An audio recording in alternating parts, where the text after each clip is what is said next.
Vamos falar hoje sobre perda de apetite, o famoso fastio. O que é esse perda de apetite? É provocado pelo quê, doutor? Bom, o fastio, o famoso fastio, a perda de apetite, é uma queixa muito comum nos idosos. Eles vêm com essa queixa e muitas vezes eles acham que necessita tomar um remédio para estimular o apetite, ou uma vitamina, ou alguma coisa que faça com que eles melhorem o apetite. E na verdade, a perda de apetite, que pode dar como consequência a perda de peso, e aí a gente se preocupa muito com o risco nutricional do idoso, é uma das coisas que a gente na geriatria, na saúde do idoso, a gente está sempre preocupada com a perda de peso, principalmente uma perda de peso sem ele fazer regime, involuntária. No acompanhamento geriátrico, a gente sempre mede o peso, a gente sempre mede a força com que ele aperta a mão, a gente tem um aparelho que mede, a gente mede a circunferência de panturrilha, a gente tem alguns parâmetros antropométricos que a gente está sempre preocupado com essa perda de peso.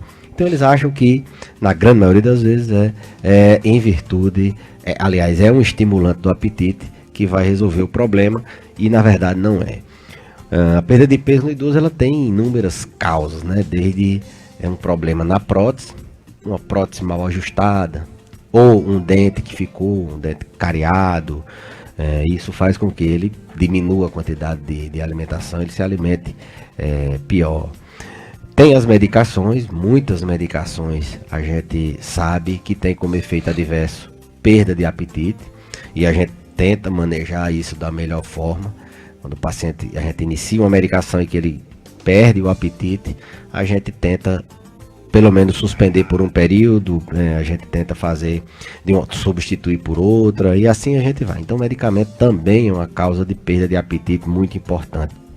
Eles têm uma incidência de doenças como depressão bastante importante. Então a depressão cursa em boa parte das vezes com perda de apetite.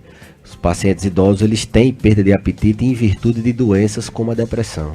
Eles têm perda de apetite em virtude de outras doenças, eles perdem peso em virtude de outras doenças, como por exemplo câncer, como por exemplo tuberculose, como por exemplo insuficiência cardíaca, insuficiência renal, própria diabetes.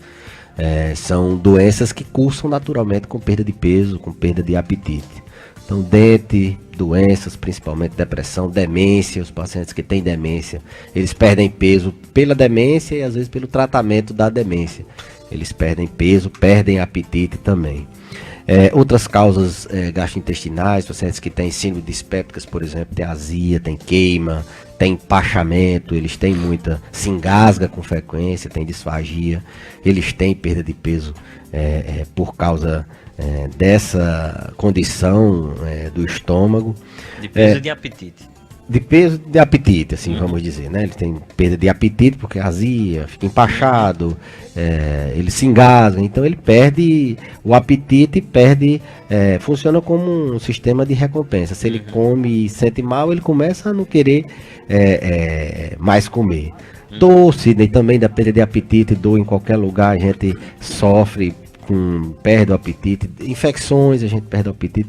Por sinal, o principal sintoma de abertura de um quadro de pneumonia, eu sempre digo, é a perda de apetite. O idoso começa a ficar fraco quando ele tem uma infecção respiratória ou infecção em algum outro lugar. A própria velhice, ele perde os órgãos do sentido. Quando a gente vai envelhecendo, a gente perde o paladar, perde o olfato. Então isso é importante para a gente poder se alimentar bem, o cheiro da comida. Então se está com gripe, tem a perda do apetite? Não necessariamente. Não? Mas o idoso que perde apetite subitamente é um sinal de alerta que ele provavelmente tem alguma coisa errada. Ele vinha bem e não quer mais comer, ficou esmurecido, sofreu uma queda, delirou. São sintomas, são sinais de alerta para qualquer doença. A gente não vai esperar uma febre, a gente não vai esperar que ele venha tossir, que ele venha aparecer com a diarreia. Ele começa com prostração, com perda de apetite. Meu pai não está do jeito que era para ser. Isso é um sinal de alerta. Então procura assistência médica. Idoso é aquela coisa que qualquer coisinha ele descamba para uma infecção mais grave ou para uma doença mais grave que descompensa as outras, e assim por diante. Então Perder apetite, Sidney, é uma condição frequente, uma queixa muito comum e que tem várias causas, que a gente vai ajustando, vai ajeitando um remédio, vai tratando a questão dos dentes dele, vai tratando a azia, vai melhorando uma doença, tratando a depressão, vai organizando a questão de melhora do olfato, do paladar, da visão, eles também perdem a visão e isso atrapalha o apetite, vai tentando fazer com que o nutricionista organize dessa forma, tratando a disfagia, que é o engasgo, e o importante, e finda, na grande maioria das vezes, sem precisar de um estimulante do apetite. A gente até faz suporte nutricional nesse período que ele está caquético, a gente tem uma síndrome na geriatria chamada de síndrome de fragilidade, que é quando o idoso vem perdendo peso, ele vem com a marcha lenta, vem emagrecendo, ele vem ficando sem energia, vem ficando fraco. Então, isso é uma síndrome, esse paciente ele tem um desfecho muito, muito ruim. E a gente tenta intervir muito antes. Então, preocupado com isso, a gente tenta identificar a causa. Então, a gente faz, só complementando, um suporte nutricional de um curto período até que a gente organize a questão da perda do apetite dele e ele volte a comer normal. Muito bem, a Dona Maria das Graças Santos está perguntando aqui no Facebook, estou com uma gripe grande, o que tomar para tosse? Água, muita água e mais água, repouso, não sei se é gripe ou resfriado, existe uma diferença, a gripe ela dá prostração, dá febre, o resfriado a gente fica só fanhoso, escorrendo o nariz, não debilita tanto. A gripe, pelo rádio, sem a gente examinar, a gente não pode orientar medicamento.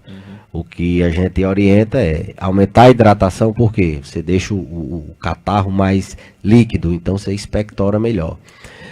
Repouso, o repouso relativo, quanto menos movimento fizer, mais rápido o nosso sistema de defesa recupera a gripe, porque gripe é aquela coisa, é uma virose respiratória que ela tem o dia de começar e dia de parar, é você manter sintomáticos. E ficar observando se não aparece um sinal de alerta, uma febre alta, o catarro começa a ficar amarelado, que aí sim tem que tomar provavelmente antibiótico. Se é um paciente que toma muitos medicamentos, se é diabético, se ele já fumou muito, são coisas que a gente tem que verificar. Então, o que é que se toma para gripe? Muita água, muita água. Se puder fazer uma nebulização só com soro, sem nada, também seria uma orientação bastante importante. Piorou, assistência médica. Muito bem, tem um ouvinte com a gente no telefone. Alô, boa tarde. Boa tarde. Quem fala? É Maricosa aqui de Caceiro. Oi, dona Maricosa, pode fazer sua pergunta, Maricô. É porque meu esposo ele é diabético, ele tomou essa vacina e com 8 dias ele gripou, ele está com uma gripe muito forte, assim uma tosse cheia e tá tendo febre, eu estou dando dipirona de 4 em 4 horas. Eu posso dar, doutor Belício? Ótimo, ótima pergunta. Ok, minha amiga, obrigado. Ele vai responder agora. O paciente diabético, Sidney, ele é teoricamente imunossuprimido, ou seja, as defesas dele são mais são mais lentas, são mais defeituosas, ele demora a aparecer sintomas clássicos, como o idoso. E o idoso diabético, aí é que ele demora a fazer sintomas clássicos da doença. Se é uma febre persistente, um paciente diabético tendo que tomar dipirona de 4 em 4 horas, não tem outra coisa a não fazer, a não ser levar ele no serviço de saúde, na emergência ou mesmo na atenção básica, porque ela falou também que tem um catarro amarelo, provavelmente vai precisar de antibiótico. Quanto à vacina, essa associação que ela fez, de tomar a vacina e com 8 dias ter uma gripe, leva a gente a pensar que foi por causa da vacina. E na verdade não foi. Isso é um mito que a gente tem da vacina contra a gripe. A vacina, na verdade, ela é feita num período onde todo mundo está gripado, né? Então a gente iria gripar com ou sem a vacina. Ele iria gripar com ou sem a vacina. Ela tem uma reação muito discreta e muito rara de pródromos virais, mas logo no outro dia, 2, 3 dias, uma semana depois, é difícil que seja da vacina. Então, vale a pena a gente reforçar que a vacina não causa gripe. A gente tem essa ideia, as pessoas, não, aquele pessoal da conspiração, que as vacinas é para Rapaz, Matar o idoso. diga aí se fosse a ruma de gente idosa que tem se vacinado. Diga aí se fosse para matar. Tinha o maior holocausto da história. Teria sido no Brasil, em virtude. Eu gosto de lembrar que a vacina, ela tá para a humanidade como um dos grandes marcos da medicina, se não o maior. A gente vacina as crianças e não tem poliomielite, a gente não tem difteria. Não existe, você já ouviu falar em difteria? Na época da gente não tem difteria. A gente vacina contra 1000 doenças que foram erradicadas. Então, a vacina, ela é irrefutável, assim, você argumentar contra. Lógico que essa vacina da gripe, ela não é a mesma. Ela não protege para a vida toda, ela tem uma quantidade de tempo limitada, né? Até porque tem que ser aqueles vírus que estão ali circulando.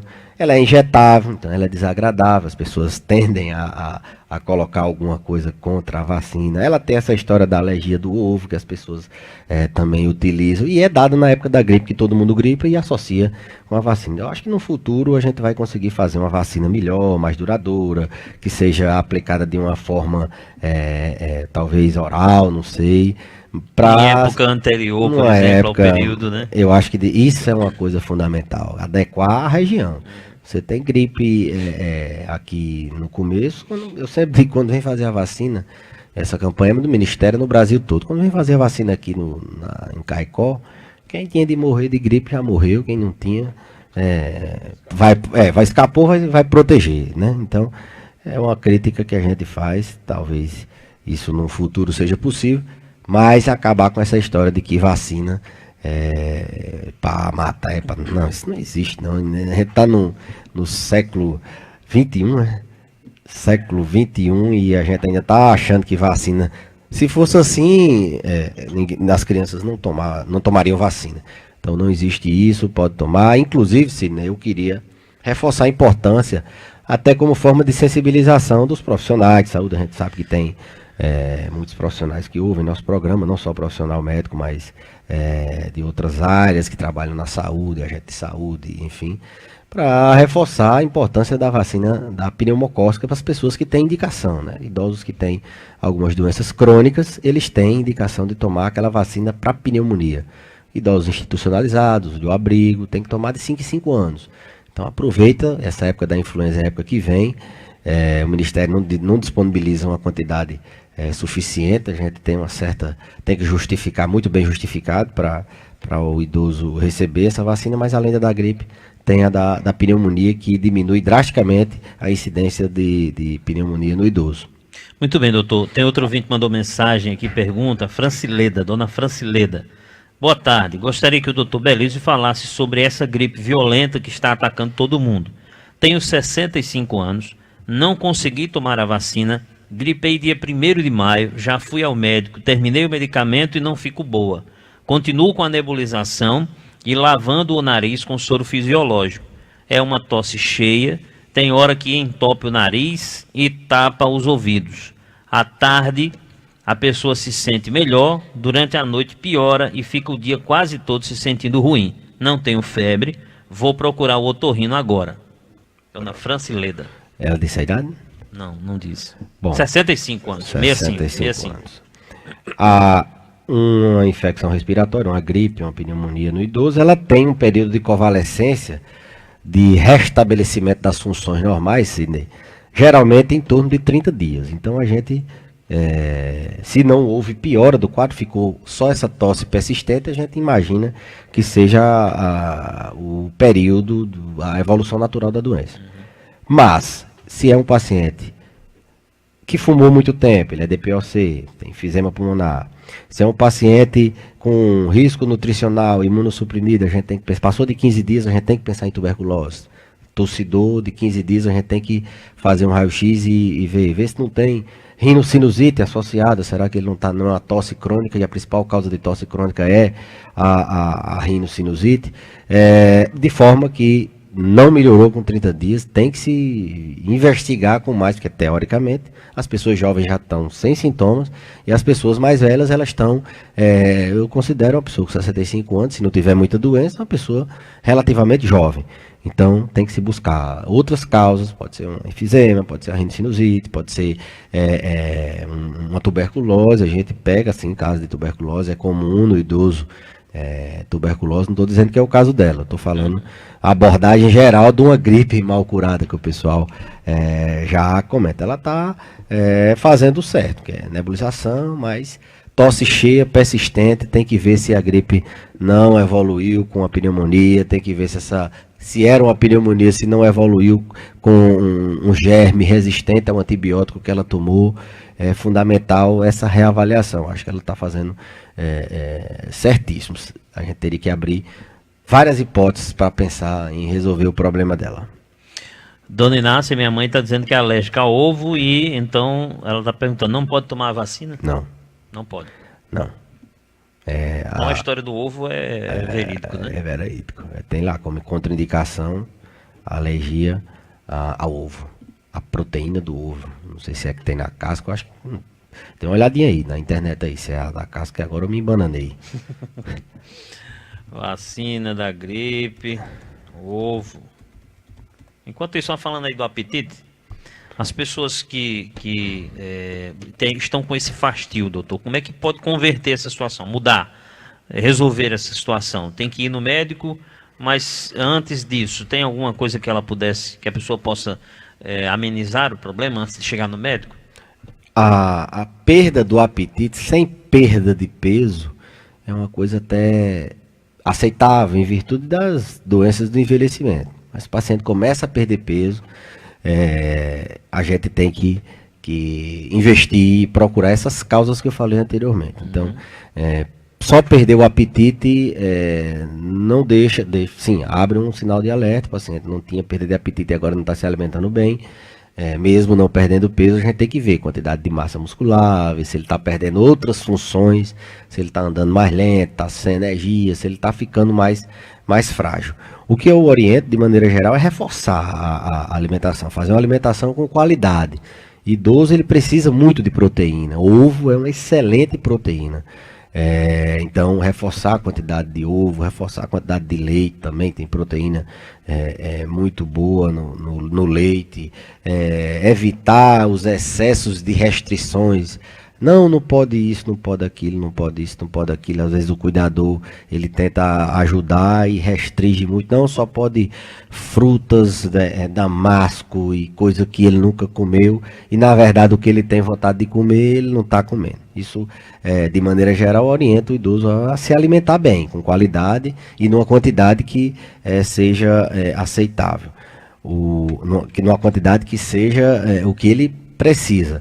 Acabar com essa história de que idoso tem que comer, fazer restrição. Se ele tiver alguma doença que necessite de uma restrição, por exemplo, de sal, aí diminui a quantidade de sal, entendeu? Então, de maneira geral, o idoso é diferente de jovem, ele precisa comer, que ele tem um risco de desnutrir muito mais do que de ficar em obesidade, assim. Então, a orientação para perder o apetite, reforce, preste atenção na sua quantidade de alimentos. Viu aí o negócio do ovo? Tá aqui. Durante muito tempo só havia um caso específico em que a estratégia preventiva era proibida no caso de gripe. Os indivíduos com alergia grave ao ovo. Isso porque durante o processo de fabricação as partículas de vírus incluídas na vacina são cultivadas na casca, dentro da casca, e usam a clara e a gema como substrato. Daí existe o risco de ficarem traços do ovo no imunizante, o que poderia levar a uma reação anafilática séria, né?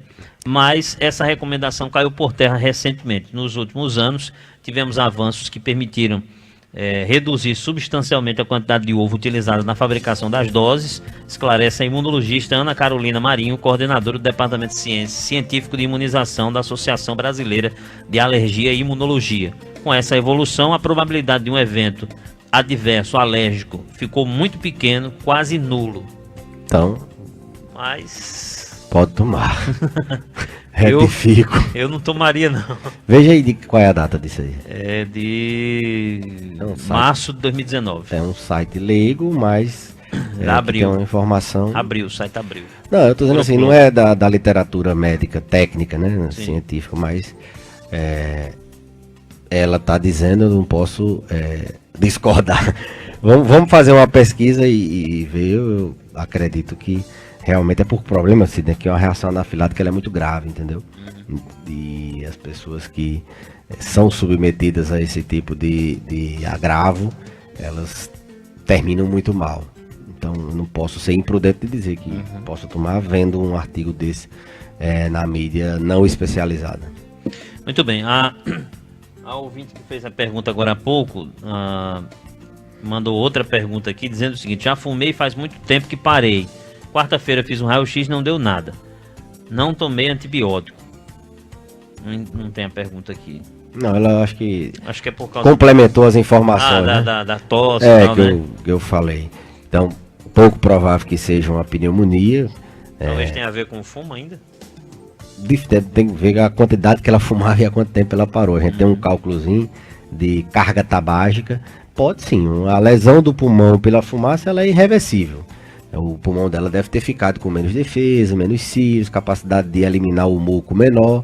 Pode sim, mas eu acho que deveria se aprofundar essa investigação aí. Como ela não tomou antibiótico, vale a pena 15 dias de tosse, pesquisar o bacilo da tuberculose no escarro dela e ver se ela não tem alguma coisa na face, pedir um exame de imagem da face, dos seios da face e a depender entrar com antibiótico ou não.